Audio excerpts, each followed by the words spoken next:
유대인들에게 안식일은 매우 중요한 날입니다. 일단 모든 것들을 하고 있던 것들을 멈추는 날입니다.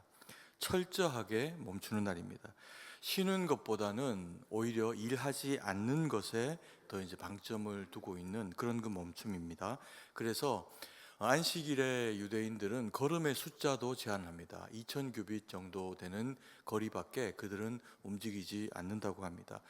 우리 식의 이해로 하면 한 1km 정도 되는 거리인데 뭐 그렇게 긴 거리라고 할 수도 없죠. 어쨌든 안식일에 회당 갔다 오는 정도의 그런 그 거리만 그들이 움직일 수 있도록 안식일의 규정으로 그렇게 규정을 하고 있습니다.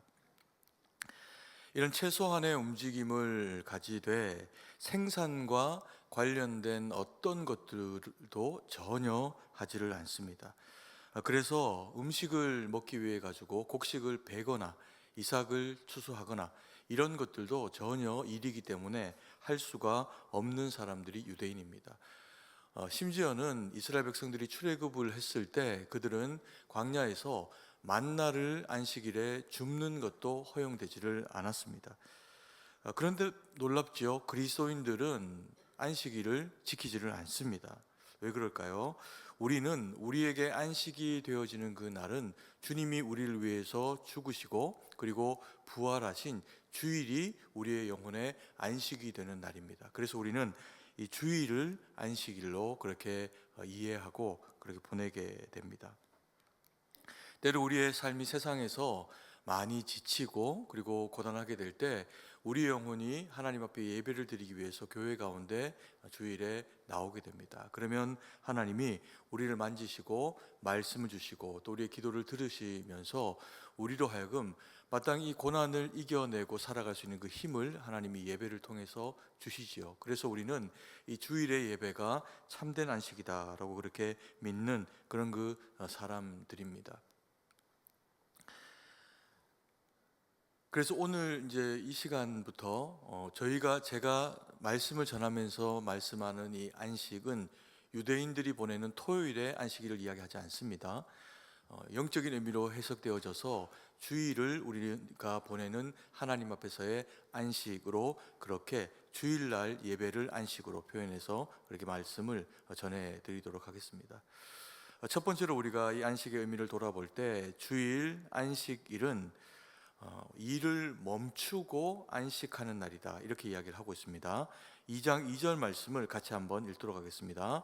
하나님이 그가 하시던 일을 일곱째 날에 마치시니 그가 하시던 모든 일을 그치고 일곱째 날에 안식하시니라. 일곱째 날에 모든 일을 마치시니 그가 하시던 모든 일을 어떻게 해요?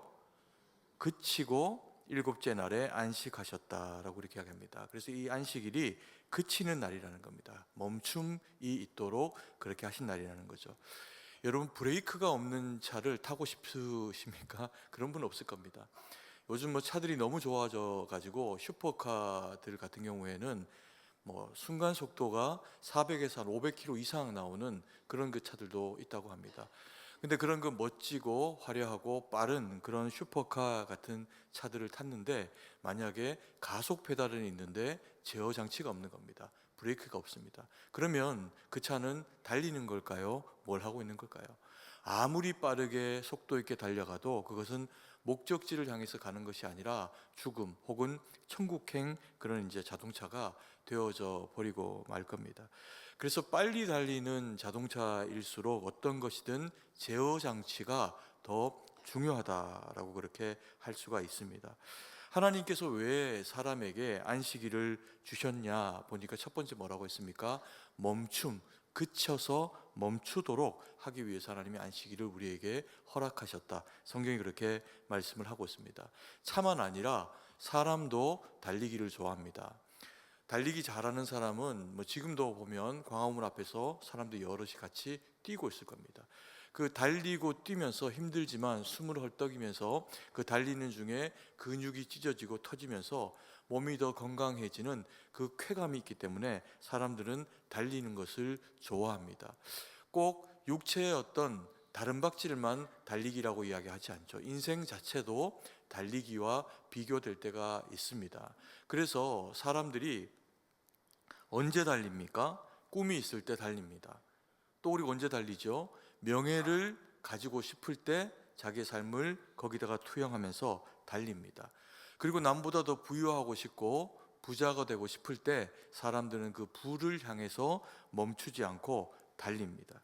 그런데 이런 것들을 가만히 놓고 보면 이게 다 뭡니까? 꿈, 그리고 부, 명예, 이런 것들이 다 따지고 보면 우리 마음 가운데 있는 욕심에서 비롯된 겁니다. 그래서 이 욕심이 우리 마음에서 작동하기 시작을 하면 그 목적을 향해서 달려가기 바쁘지 우리가 그것에 대해서 멈추려고 하지를 않는다는 겁니다. 근데 하나님이 우리를 하나님의 형상으로 지으셨습니다. 그러다 보니까 우리가 하나님을 닮았습니다. 하나님을 닮은 우리는 누구랑 비슷하게 행동을 할까요? 하나님 비슷하게 행동을 하려고 합니다. 하나님은 매우 성실하셨습니다. 일주일을 6일 동안 쉬지 않으시고 모든 우주의 천지 만물을 다 지으셨습니다. 그래서 빚어진 하나님의 형상을 닮은 우리는 그래서 만들어지고 태어나게 되면 어떻게 할까요? 바쁘게 살아가겠죠. 하나님이 성실하시니 우리도 성실하게 살아가려고 할 겁니다. 그러면 결과적으로는 우리가 우리의 마음에 무언가를 해야겠다라고 하는 어떤 목표와 결정이 이루어지고 나면 멈춤이 없이 내가 부서지는지도 모르고 그것을 향해서 달려가게 돼 있는 겁니다. 그게 사람이 가지고 있는 모습이죠. 그래서 하나님께서 천지를 창조하시고 오늘 읽은 그 본문의 말씀에도 보니까 안식을 우리에게 선택으로 주신 게 아닙니다. 너희는 7일째는 쉬든지 안 쉬든지 선택해라, 이렇게 주신 날이 아니라는 겁니다. 우리가 하나님의 형상을 닮아서 어떻게 지어져서 어떻게 살아갈지를 너무나 잘 아시는 하나님께서 그래서 우리에게 안식일을 어떻게 하셨다고요? 명령하셨다는 겁니다. 반드시 그렇게 쉬어라 라고 그렇게 이야기를 하신 겁니다. 유대인들은 이것을 철저하게 지키다 못해 법으로 정해놓고 지키는 사람들입니다. 그들은 안식일이면 일은 하지 않습니다. 추수, 이삭 이런 것만 아니라 심지어 엘리베이터를 탈 때 자기가 내리고자 하는 그 층에 버튼을 누를까요, 안 누를까요? 안 누릅니다. 왜? 딸깍하고 누르면 그게 일이 되니까. 그래서 만약에 이제 어떤 외부적인 장소에 갔을 때 엘리베이터를 탔는데 아무도 없는 겁니다. 그럼 못 내려요. 누군가 타서 이방인이 타가지고 그 버튼을 눌러줘야 내릴 수 있는 겁니다. 이게 굉장히 어리석은 일처럼 보이지만 그들에게는 굉장히 중요한 일이라는 거죠. 그래서 안식일 엘리베이터라고 하는 것이 건물에 있답니다. 그래서 이 안식일 엘리베이터는 안식일 날 모든 층에 다 올라갈 때 내려갈 때 다 이미 눌러져 있어서 서는 겁니다. 시간이 2배, 3배 걸려도 유대인들은 그것을 탈 수밖에 없답니다. 어떤 목사님이 유학을 이스라엘로 가서 학교를 다니면서 몇 해를 이제 유대인의 집에서 이제 하숙을 하고 지내셨는데 어느 날 안식일 날 아침에 자기를 부르더랍니다. 잠깐 좀 내려와라, 식탁으로 좀 와라, 이렇게 해서 이 사람들이 이제는 나를 친구로 혹은 가족으로 인정을 하고 나하고 식탁의 교제를 같이 하려나 보다, 이렇게 생각을 했는데 그 유대인이 이 목사님에게 저기 가스레인지에 불을 좀 켜달라고 하더랍니다. 딸칵 하면 그게 뭐가 되는 거예요? 음식을 만들기 위한 일이 되는 겁니다. 그래서 그걸 못하는 겁니다. 그래서 유대인들은 안식일 전날 아주 약하게 가스레인지 불을 켜놓고 하루 종일 안식일에 그것을 켜놓는 그런 그 상황입니다. 왜요? 일을 할 수가 없으니까. 멈춤을 법으로 정해놓았기 때문에 그건 무조건 그렇게 따라야 한다라는 겁니다. 그런데 이 안식일은 일을 멈추고 육체가 쉬는 날로 하나님이 우리에게 정해주신 날입니다. 이것은 단순히 어떤 그 율법 이상으로 우리가 가지고 있는, 말씀드렸듯이 하나님을 닮은 속성이 우리로 하여금 스스로를 멈추지 못하게 만드는 겁니다. 결국에는 멈춤이 없으면 다치고 부서지게 되겠죠. 그래서 이것은 우리를 향한 주님의 배려시라는 겁니다. 우리가 자기가 좋아서 하는 일을 하게 될 때는 어떨까요? 몸이 부서지는지 모르고 합니다. 아이들도 마찬가지입니다. 꼬마들이어도요, 자기가 즐거운 놀이를 할 때는 엄마가 밥 먹으라고 오라고 이야기해도 안 옵니다. 왜? 거기 흠뻑 빠져 있으니까. 자기가 좋아하는 장난감을 새로 선물 받았으면 그걸 가지고 노느라 밥을 입으로 떠먹여 주지 않으면 애들이 밥도 안 먹고 그거 가지고 놉니다. 왜요? 그게 즐거운 일이니까. 아이들만 그럴까요? 어른도 마찬가지입니다. 이 일이 내가 해야 하는 일이고 이 일을 통해서 주어지는 그 결과가 나에게 유익한 것이다 라고 그렇게 생각이 되면 돈 버는 게 즐겁고 공부하는 게 즐겁고 무엇 하는 게 행복감을 느끼게 되면서 사람들은 멈추지를 않습니다. 그 과정 가운데서 어떤 삶의 부작용들이 생길 수 있을까요? 남편은 아내를 위해서 또 그리고 아이들을 위해서 밖에 나가서 욕먹으면서 최선을 다해서 일합니다. 지치고 집에 들어올 때쯤이면 어깨가 그냥 축 처져가지고 들어와서 잠자고 다시 나가서 일하기에 바쁩니다. 그렇게 일하고 살아가는데 시간이 지나니까 어느 날부터 아내와 서먹서먹하고 애들도 옆에 가까이 오려고 하지를 않습니다. 뭘 특별히 잘못해서가 아닙니다. 아내는 아내대로 아이들 보느라 지치고 아이들은 또 그 과정에서 사춘기를 맞이했기 때문입니다. 어떤 가정에서는 남편과 아내가 같이 일을 합니다. 맞벌이로 일을 하니 얼마나 바쁘겠습니까? 그러니 아이는 아이들대로 바쁩니다. 아침부터 학원 쭉 보내고 그리고 또 간식 먹이고 그리고 그 모든 것들을 프로그램으로 이렇게 정해가지고 아이들이 거기에 따라서 하루 왼종일 자기들 나름대로 바쁘게 살고 지내옵니다. 그렇게 해서 공부도 잘하고 똑똑해지고 많이 배우고 그렇게 했는데 그 아이들이 부모님을 존중하지 않습니다. 그리고 뭐라고 합니까? 우리 아빠하고 우리 엄마는 나보다 뭐가 더 중요해? 일이 더 중요해. 돈이 더 중요해. 그렇게 이야기합니다. 그렇게 바쁘게 그렇게 보내고 살아가는 동안에 나도 모르게 내가 더 중요하게 여겼던 가치의 어떤 것들이 무너져 있는 경우들을 만나게 됩니다.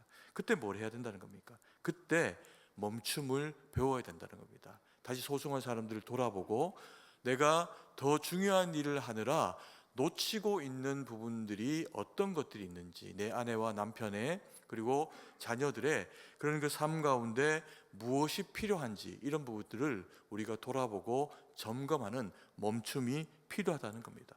마음에도 멈춤이 필요합니다.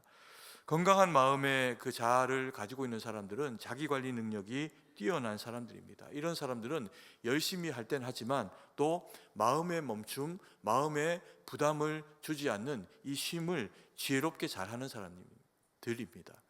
여러분 뉴스에서 한강 멍때리기 대회라고 하는 것을 보신 적 있습니까? 거기 보면 진짜 사람들이 멍하게 앉아 있습니다. 아무것도 안 하고 강물을 흘러가는 거 보면서 생각도 멈추고 그것 이렇게 보고 있습니다. 왜 그럴까요? 그렇게 하는 것이 필요하다라는 것을 인식한 사람들이 사람들에게 그런 시간과 장소를 배려해 주면서 그렇게 한번 해보라는 겁니다. 그게 그냥 무조건 열심히 뛰어가고 살아가는 것보다 훨씬 더 건강하게 자아를 세우는 방식이 되더라는 거죠. 우리는 생각을 잘 멈추지 않습니다.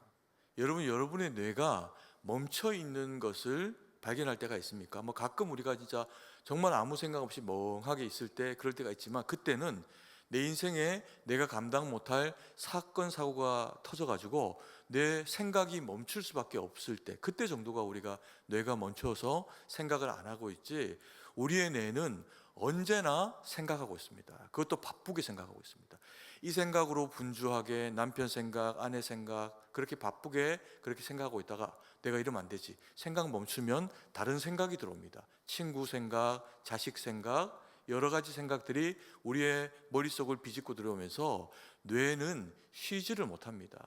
우리 신체 기관 가운데서 산소와 혈액을 제일 많이 소비하는 기관이 뭔 줄 아세요?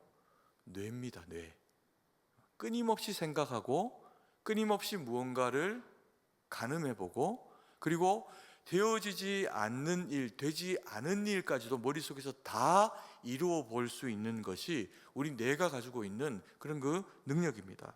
그러다 보니까 이게 멈춰지지를 않는 겁니다. 근데 하나님이 우리에게 안식일을 허락하시면서 우리로 하면 그리스도인의 주일을 예배로 허락하시면서 멈추게 하는 겁니다. 심지어는 무엇도 멈추게 할까요? 생각도 멈추게 합니다. 바깥에서 살아가면서 겪고 있는 수많은 분주한 상황들, 당장 처리해야 되는 어떤 일들도 예배당에 들어오면 꼼짝없습니다. 여러분 중에 누구도 이야기할 시간을 허락하지 않습니다. 누구만 떠듭니까? 누구만 떠듭니까? 저만 이야기합니다. 그러면서 여러분들이 가지고 있는 머릿속의 생각이 어떠하건 제가 준비한 하나님이 저에게 허락하신, 그래서 여러분들을 먹이라고 주신 하나님의 말씀으로 여러분들의 머리와 귀와 마음에 밀어넣습니다. 뭐는 멈추고 내 생각과 내 바쁨과 내 가치는 멈추고, 이게 주님의 일하시는 방식이라는 겁니다. 그래서 예배가 우리에게 중요한 이유는 세상 가운데 상하고 그대로 두면 우리는요 안 그런 것 같지만 늘 했던 방식으로 움직입니다. 마치 물속에 벌레 한 마리 딱 두면 얘가 직선으로만 가다가 툭 부딪히면 저쪽으로 가고 그리고 부딪히면 저쪽으로 가는 것처럼, 우리가 걔네들보다는 좀 똑똑한 것 같지만 우리도 어떤 상황이 주어지면 늘 하던 방식으로 움직이는 경우들이 많이 있습니다. 복잡하게 생각하는 것 같지만 어제 했던 방식, 안 됐던 방식, 하나님이 수정해주고 싶은 방식, 그러나 절대로 수정하지 않고 내 마음대로 하던 그 방식으로 가만히 두면 또다시 걸어가게 돼 있습니다. 그걸 예배가 어떻게 하는 겁니까? 멈추라는 겁니다. 생각을 수정해라. 두려움이 있을 때 내가 너와 함께하고 있다. 그렇지, 혼자 있는 게 아니지. 하나님이 나와 함께 하시지. 그래서 그렇게 예배 가운데 하나님 앞에 영의 밥을 먹고 그리고 주님 앞에 온전히 바로 서서 다시 세상 가운데 이 교회 문을 박차고 나가서 살아갈 수 있을 때, 그때 다른 삶을 살아갈 수가 있다는 겁니다. 그래서 하나님이 우리에게 멈춤의 예배를 주일에 허락하셨습니다. 그리고 우리의 몸의 안식, 몸의 멈춤도 필요합니다. 몸의 멈춤이 뭡니까? 잠입니다. 어떤 장사도 이기지 못하는 게 눈꺼풀이랍니다. 잠 오면 자야 돼요. 이거 자꾸 버티면 몸이 망가질 수도 있습니다. 경우에 따라서는 우리가 심한 배탈이 나거나 아니면 감기가 걸리거나 어떤 바이러스 때문에 공격을 받았을 때 병원을 가면 거기에 적합한 처방으로 약을 주죠. 영양제를 주기도 하고, 그리고 뭐 비타민을 주기도 하고, 그리고 바이러스를 누르는 어떤 그런 그 약물을 주기도 합니다. 그런데 많은 경우에 그 약들 중에 뭐가 처방되어 있는 경우가 많습니까? 내가 원하지도 않았는데 수면제가 들어있는 경우들이 있습니다. 왜요? 그 약 먹고 밥 먹고 그리고 푹 자는 겁니다. 푹 자는 그 쉼이 어떤 약보다, 어떤 보약보다도 하나님이 우리를 치료하시고 치유하시는 방편으로 잠이라고 하는 것을 배려해 두셨다는 겁니다. 이게 멈춤이에요. 하루에 1일의 안식이 잠입니다.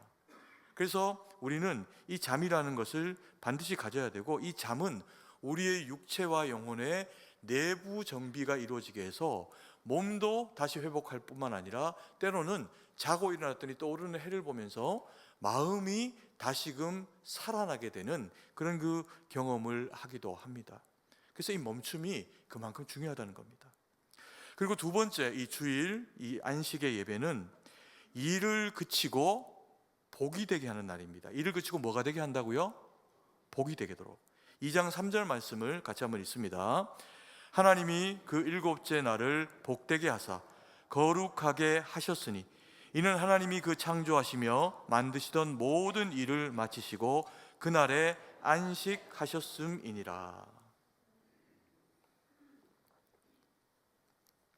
하나님이 그 일곱째 날에 무엇을 주셨다고 이야기합니까? 복되게 하셨다고 이야기합니다. 그래서 이 안식의 날은 우리에게 복이 되도록 하시는 날입니다. 이게 왜 우리에게 복이 되도록 하시는 날일까요? 우리는 세상을 살아가다가 좀 전에 말씀드렸지만 이런저런 일들을 많이 만납니다. 내가 할 수 있는 일, 내가 할 수 없는 일들을 다양하게 경험하기도 합니다. 그때 이 예배가, 하나님 앞에 나와서 드리는 이 온전한 예배가 우리의 영과 육을 회복하면서 다시 살 수 있는 힘을 허락하신다고 했습니다. 우리가 하나님을 닮아서 지음받은 하나님의 자녀, 하나님의 청지기, 하나님의 일꾼이라고 성경은 그렇게 이야기합니다. 그러다 보니까 우리는 주님에게서 맡겨진 일들을 사명으로 감당하고 수행해 내야 할 때가 있습니다. 이것이 우리에게 복이 된다는 거죠. 그런데 때로는 내가 원하는 것처럼 잘 될 때도 있지만 일이 내가 원하는 것처럼 잘 되지 않을 때도 있습니다. 늘상 했던 일임에도 불구하고 그런 경험을 하게 될 때가 있습니다. 가끔 우리가 아이들이 어릴 때 심부름을 보냅니다. 돈 손에 꼭 쥐어주고 때로는 메모도 써가지고 가면 슈퍼 가가지고 요거 사라, 간장도 요걸로 사야 된다, 그리고 색깔도 이야기해주고 이렇게 저렇게 아이들에게 당부해서 보냅니다. 그러면 아이들이 쫄래쫄래 엄마에게 받은 돈을 가지고 그리고 슈퍼에 가가지고 정말 자기가 할 수 있는 최선을 다해서 심부름을 하는데 경우에 따라서는 기억이 안 날 수도 있습니다. 간장이라고 했는데 어떤 간장인지 간장의 종류가 너무 많습니다. 상표도 다양합니다. 그래서 심부름을 나름대로 해가지고 왔는데 전혀 자기가 원하지 않는 것을, 부모가 원하지 않는 것을 그렇게 사가지고 오는 경우도 있죠. 심부름을 잘못한 겁니다. 경우에 따라서는 아이들에게 오늘 네가 요거 한번 고쳐봐라, 그리고는 뭐 망가져도 되는 그런 그 나무 의자 주면서 못질 한번 해보도록 아이들에게 시킬 때도 있습니다.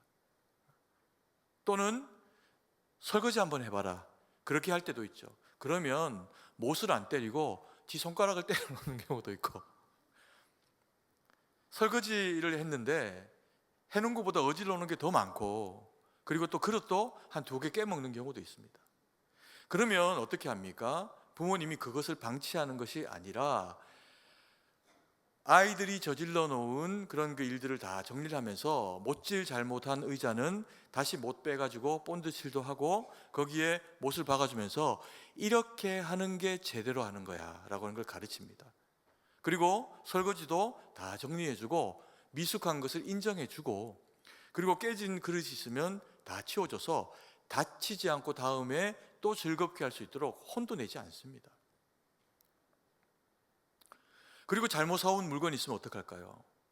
다시 수정해서 잘 사올 수 있도록 다시 글을 써주거나 당부하거나 그래서 보내거나, 그것도 못 믿었다 싶으면 내가 갑니다. 그래서 그 물건들을 그렇게 사가지고 다시 돌아오기도 합니다. 결국에는 우리 손을 떠난 어떤 일들이 내가 원하는 방식으로 되어지지 못할 때 하나님의 일꾼 되고 청진이가 되고 자녀가 되고 한 우리와 하나님이 어떻게 하실까요? 함께 하시면서 그것들을 다 새롭게 수정해 주시고 다시 살 힘을 주시고, 그리고 이렇게 하다가 안 됐니? 그러면 이렇게 한번 해봐 라고 하는 우리 삶의 새로운 디자인과 명령을 주시는 때가 언제입니까? 예배입니다. 안식이라는 겁니다.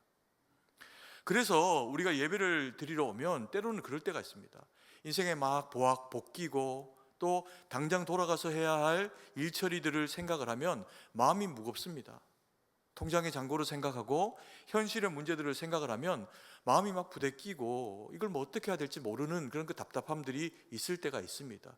그때 누구에게 이야기할 사람도 없고, 그래서 답답하고 힘들어서 주님의 전에 나와서 주일에 예배 가운데 하나님 앞에 울며 나지막한 목소리로 하나님 앞에 아뢰면 설명할 수 없는 평안이 우리 마음 가운데 찾아올 때가 있습니다. 너 힘들구나, 좀 버텨내자, 내가 너와 함께하고 있다. 말씀을 통해서 강단에서 선포되는 그 말씀이 힘이 되는 말씀으로 우리 영혼 가운데 잘 박힌 목과 같이 박힙니다. 찬양을 드리는데 뭐 설명할 수 없는 하염없는 눈물이 흐릅니다. 왜 우는지도 모르고. 그리고 기도를 드립니다. 마음이 그냥 따뜻해집니다. 아무것도 해결 안 됐습니다. 여전히 돌아가면 걱정, 근심이 산적해 있는데 왠지 모르는 한 자락의 그 평안함이 내 마음을 똑똑하고 두드립니다.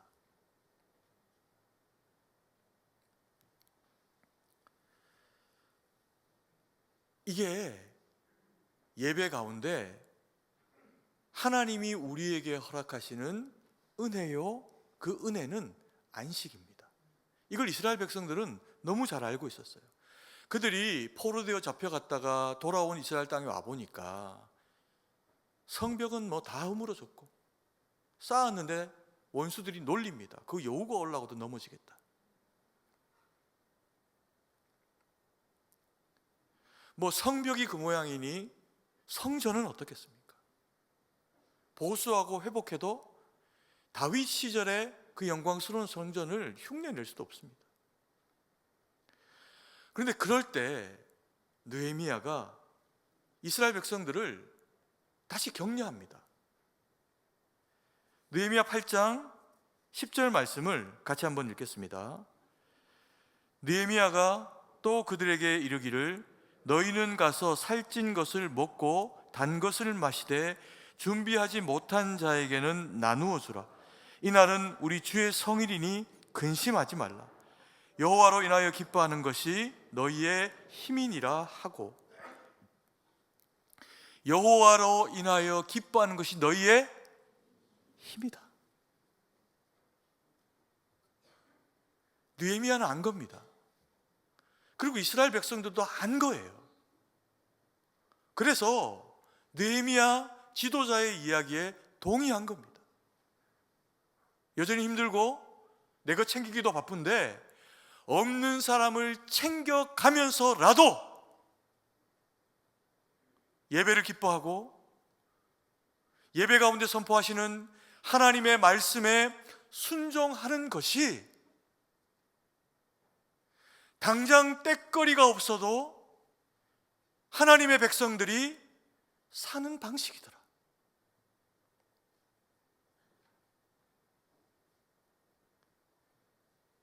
그래서 느헤미야가 믿음으로 권고하고 권면하는 겁니다. 너희 힘들지? 우리가 해놓은 것이 마땅치 않지? 원수들의 조롱이 틀리지 않은 말일 수도 있다.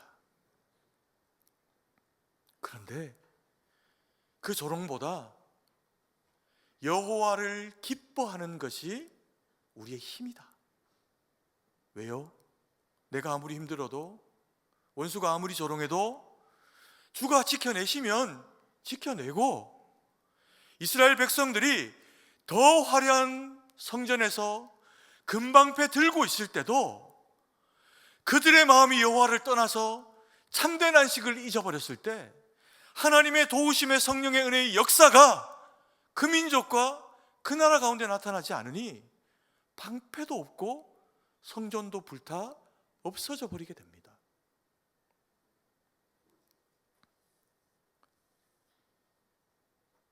성도의 멈춤이 예배를 통해서 이루어질 때 이것이 우리에게 무엇이다?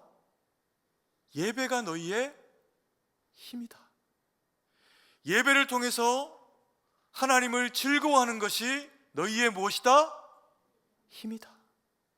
성경이 안식을 통해서 우리에게 그것을 설명하고 있습니다. 세 번째, 일을 그치고 거룩하게 하시는 날이 이 안식일이랍니다. 2장 3절 말씀 같이 한번 읽습니다. 하나님이 그 일곱째 날을 복되게 하사 거룩하게 하셨으니 이는 하나님이 그 창조하시며 만드시던 모든 일을 마치시고 그날에 안식하셨음이니라. 안식일날 하나님이 일곱째 날을 복되게 하사 어떻게 하셨다고요? 거룩하게 하셨답니다. 거룩하게. 왜 거룩하게 하셨을까요? 이 땅에 살아가는 어떤 민족, 어떤 나라, 어떤 사람도 거룩하지 않습니다. 왜요? 우리는 다 죄인이기 때문에.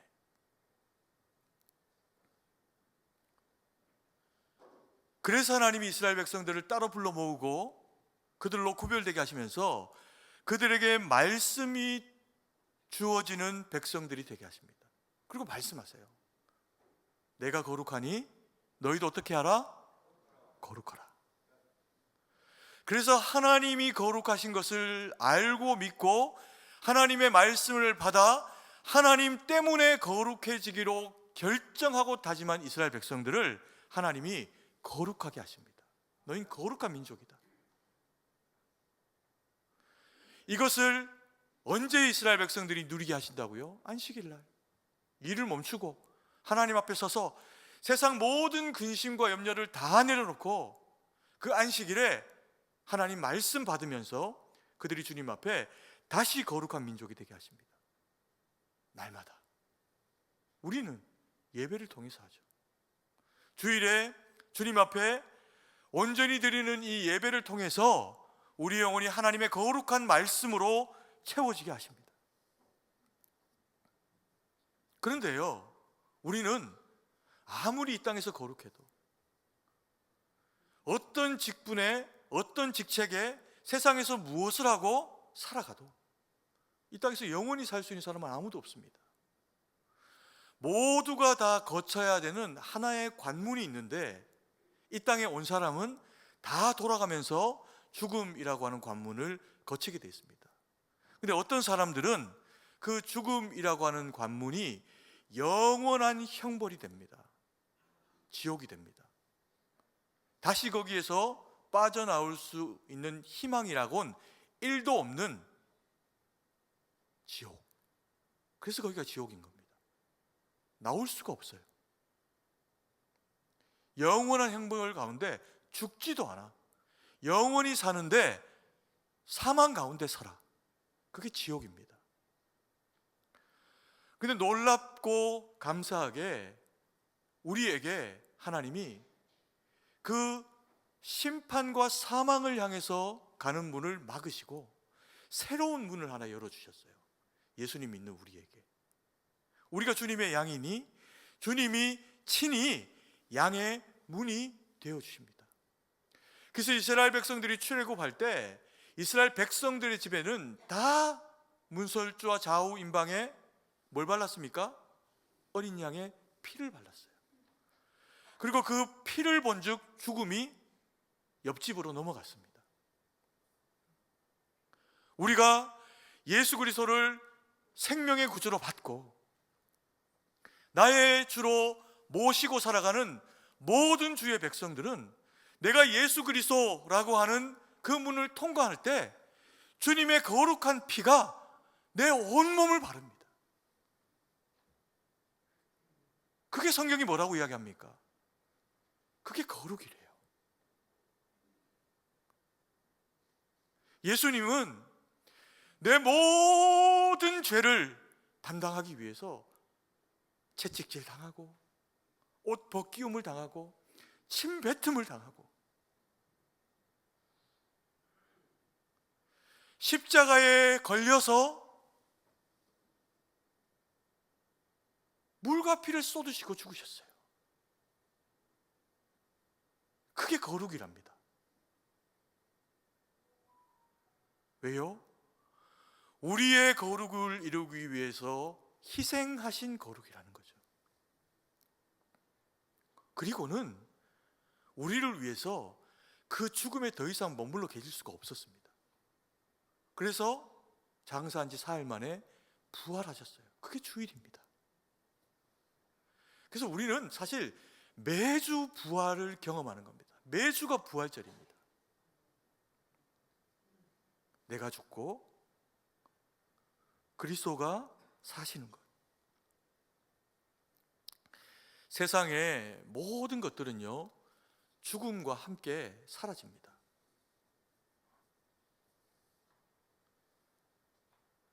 주님이 오셔도 다 사라집니다. 그 성경 그렇게 이야기합니다.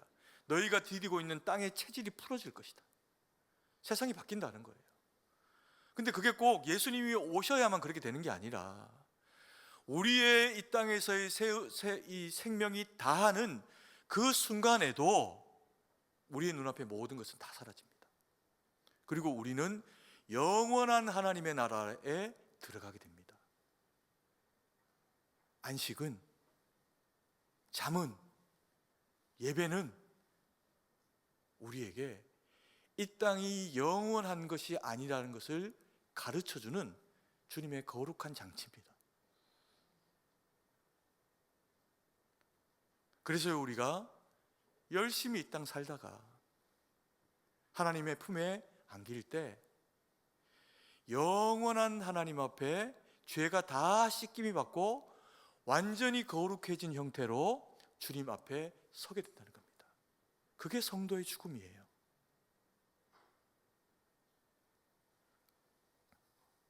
그런데 성경에는 늘 언제나 이해되지 않은 아이러니라는 게 있습니다.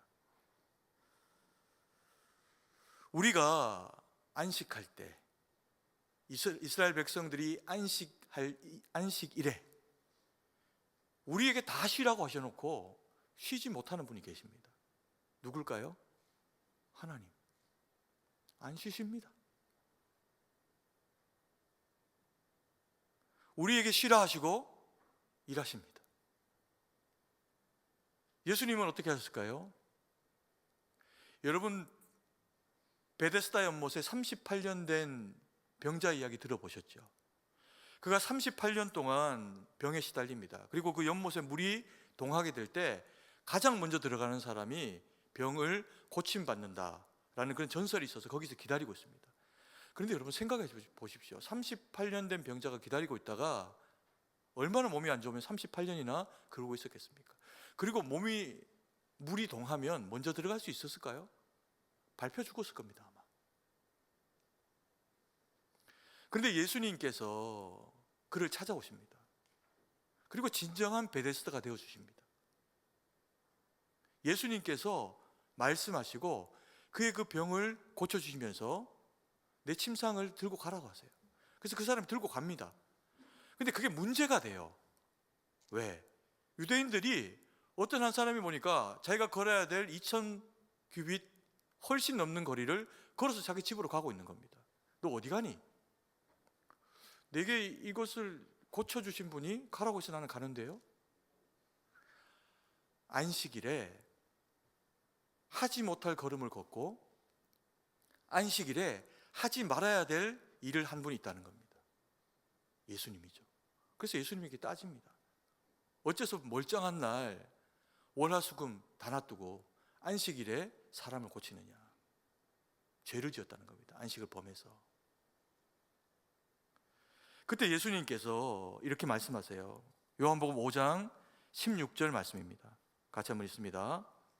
그러므로 안식일에 이러한 일을 행하신다 하여 유대인들이 예수를 박해하게 된지라. 예수께서 그들에게 이르시되 내 아버지께서 이제까지 일하시니 나도 일한다 하시매. 내 아버지께서 이제까지 일하시니 나도 어떻게 한다? 일한다. 내 아버지께서 너희를 위해서 너희의 그 안식이 참된 안식이 되게 하고 있어 지금까지 일하셨고, 그래서 나를 보내심으로 일하시고 계시니 보냄받은 나는 너희를 위해서 내 아버지가 일하시니 그래서 나는 지금도 일한다. 그리고 예수님이 고치신 겁니다.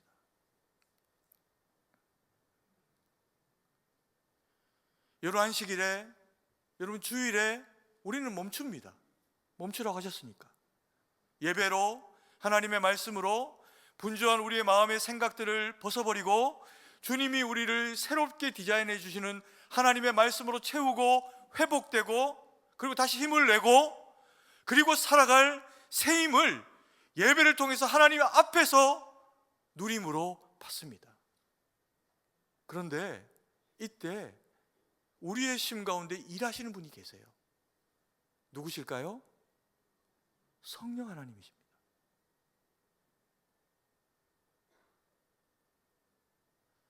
우리의 분주한 마음 가운데 들리는 말씀으로, 목회자를 통해서 전파되어지는 말씀이 하나님의 말씀이 되어 성도들의 가슴에 심기려고 하면 성령 하나님이 선포하는 저와 듣는 여러분들 가운데 공히 역사하셔야 됩니다.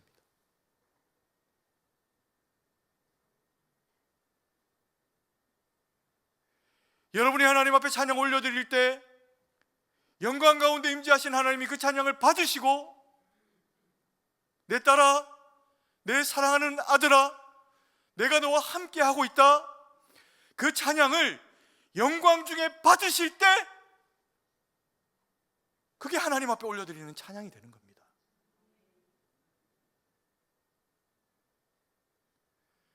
내가 힘들게 살아가는 줄 아시고 기도할 때 그 기도 들으시고 위로하시면서, 아직 아무것도 해결된 것이 없지만 말씀을 주셨고 찬양을 받으셨고 기도를 들으셨으니 나와 함께 하실 것이다, 그 믿음의 확신을 우리의 마음에 심기워서 돌아가게 하시는 분이 하나님이십니다. 그래서 주님은 약속하셨으니, 그래서 돌아가는 우리의 발걸음과 함께 하시면서 내 가정, 여러분의 사업장, 여러분의 학원, 직장, 발을 딛는 그 모든 터전 가운데 주님은 역사하십니다. 그게 하나님이 우리에게 주신 멈춤, 그러나 회복과 복과 거룩이 이루어지는 안식의 예배라는 겁니다. 그 은혜 가운데 주님으로 말미암아 회복되고 극복받고, 그래서 주시는 그 거룩의 능력으로 힘있게 살아가 하나님 영광 돌리는 우리 모두가 되기를 간절히 축복합니다. 사랑의 아버지 하나님, 은혜와 사랑을 감사드립니다. 주신 말씀 마음에 새기고 우리가 주의 지으신 바 주의 거룩한 백성됨의 자격 가진 자들인 줄 알고, 주님이 멈추라 하실 때 주님 앞에 멈추어 우리의 생각과 삶을 멈추고 하나님 앞에 예배로 나아가게 하시니 감사드립니다. 하나님, 그래서 우리의 영혼 가운데 채우신 주님의 그 말씀의 은혜와 능력이 우리를 충만하게 하셔서 주님과 더불어 동행하며 주님의 역사를 경험하며 주님의 치유하심과 회복을 누리는 복과 쉼과 거룩을 맛보아하는 우리 모두가 될 수 있도록 은혜를 베풀어 주시옵소서. 주님께 모든 것을 의지하고 감사드리며 그렇게 역사하시는 예수님 이름으로 기도드립니다.